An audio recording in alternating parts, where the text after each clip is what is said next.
النهارده يا شباب هنتكلم عن تأشيرة جديدة لدولة كرواتيا، وهي التأشيرة الرقمية أو الفريلانسر. وتعتبر التأشيرة ديت أحدث تأشيرة أصدرتها كرواتيا في 2023، واللي هتساعدك بالعمل والإقامة في دولة كرواتيا لمدة سنة. كل الشروط والأوراق وخطوات التقديم هنعرفها في فيديو النهارده. بس لو أنت أول مرة تشوفنا يا ريت ما ننساش الاشتراك وتفعل الجرس عشان يوصلك معانا كل جديد. مساء الخير يا شباب وكل سنة وأنتم طيبين. النهارده أعرفكم على طريقة جديدة. الطريقة ديت يا جماعة تساعدك العمل والإقامة في قلب كرواتيا ولمدة سنة، كأنك معاك إقامة أو كأنك معاك عقد عمل في قلب البلد، عن طريق تأشيرة جديدة وهي تأشيرة العمل الحر اللي مدتها سنة وتمنها ما يتعداش 70 يورو. بيجي لك الرد في فترة بسيطة في خلال 15 يوم، وبالكتير بياخد له شهر. التأشيرة ديت هتساعدك تدخل أي بلد أوروبي خلال فترة السنة وتشتغل هناك، يعني مش شرط إن أنت تقعد بس في قلب كرواتيا. التأشيرة ديت برضه هتديك حق التقديم للجنسية الكرواتية في حالة حصولك على الإقامة الدائمة هناك لمدة 5 سنين. تعالوا بقى نعرف شروط التأشيرة ديت وإيه هي خطوات التقديم عليها.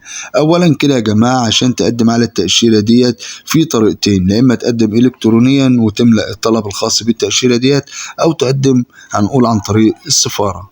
يبقى كده عرفنا طريقة تقديم أو مكان التقديم على التأشيرة دي فين بالظبط. شروط التأشيرة ديت بقى يا جماعة إن أنت لازم تكون خارج الاتحاد الأوروبي، يعني ما تكونش داخل كرواتيا بس، لا ده أنت لازم تكون خارج أوروبا كلها. تاني حاجة، تكون وظيفتك وظيفة زي العمل الحر، إن أنت شغال عن بعد، يعني هتجيب لهم مثلا لو أنت شغال في شركة خارج كرواتيا هتجيب لهم عقد التوظيف اللي أنت توظفت بيه بقلب الشركة ديت، أو إن أنت تكون شغال في مجال التسويق الإلكتروني، أو إن أنت تكون بلوجر أو يوتيوبر.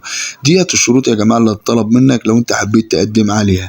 تعالوا بقى نعرف إيه هي الأوراق اللي هتطلب برضو منك لو أنت حابب تقدم على التأشيرة ديت. أولا كده أنت هتملأ الطلب الخاص بالتأشيرة ديت اللي هو أونلاين أو في السفارة. بعد كده هتقدم المستندات اللي هتثبت إن أنت شغال في شركة خارج كرواتيا وإن أنت شغال عن بعد. بعد كده أنت بتقدم صورة جواز السفر بتاعك اللي هو جواز سفر ساري، ويكون معاك برضو تأمين صحي بالمدة اللي انت هتقضيها هناك، زي هتعمل تأمين صحي لمدة سنة. برضه تعمل إثبات الإقامة زي مثلا حجز فندق، أو إن انت مثلا تحجز شقة هناك في قلب كرواتيا. وطبعا أسهل طريق إن انت تحجز هيكون من خلال موقع booking.com.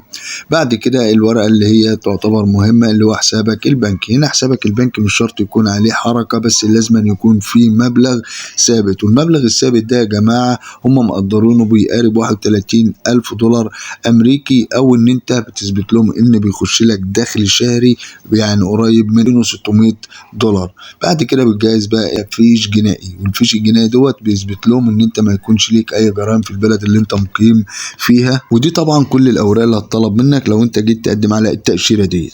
طيب ايه هي خطوات التقديم بالظبط؟ خطوات التقديم يا جماعة تعتبر من اسهل الخطوات. انت بتملأ الطلب اللي احنا اتكلمنا عليه اونلاين، او بتروح السفارة وبتقدم على التأشيرة دي، وتاخد طلب وتملاه مع المستندات طبعا اللي احنا ذكرناها، بعد ما تترجم طبعا كل المستندات ديت للغة الكرواتية او اللغة الانجليزية.